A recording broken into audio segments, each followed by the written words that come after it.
So welcome to the Chapel in the Fields. This is a project in the Manchester and Stockport district. It's funded by the Connection and the district. We're in the Sales circuit. We're in a rural area, but not very far from urban sprawl of South Manchester.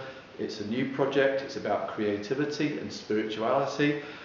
What's interesting here is we're working alongside a small congregation who have embraced what's been happening.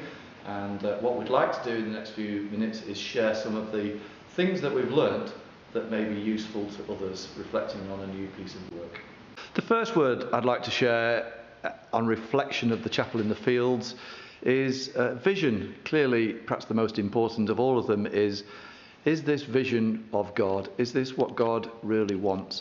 And how do we discern the ways of God, and if this is a vision that God has given?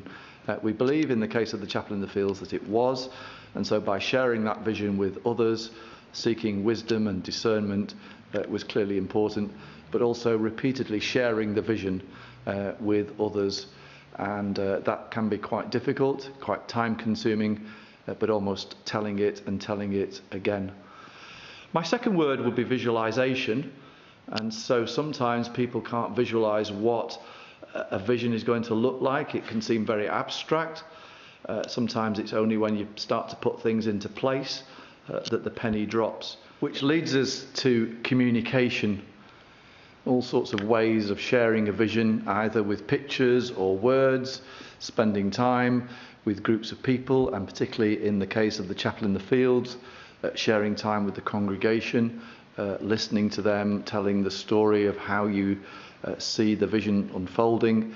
And communication at all levels in any process is vitally important so that people feel that they own what is happening. I would say that time is very important. We learnt in the process with the Chapel in the Fields the length of time it takes for something to start moving. So you can have a vision, but the steps where it starts to be implemented, that can all take time. I think time is also important to be spent listening and talking with key people, so communication and time are very much linked together. I would also say that trust is something that we've learned, so trust the processes, trust that this is of God, trust that the vision is the right thing to do, and so trust would figure very highly. And a word I've often used in the last few months is permission. You can think that you've got an idea, you can think it's of God, but sometimes God does the unusual and surprising things, and to the ordinary people amongst us it can feel like it's bonkers and it's never going to happen. I'm grateful that there were people in the process with the Chapel in the Fields who actually gave permission and didn't say it was bonkers, said it was of God. And so I think permission giving is really important.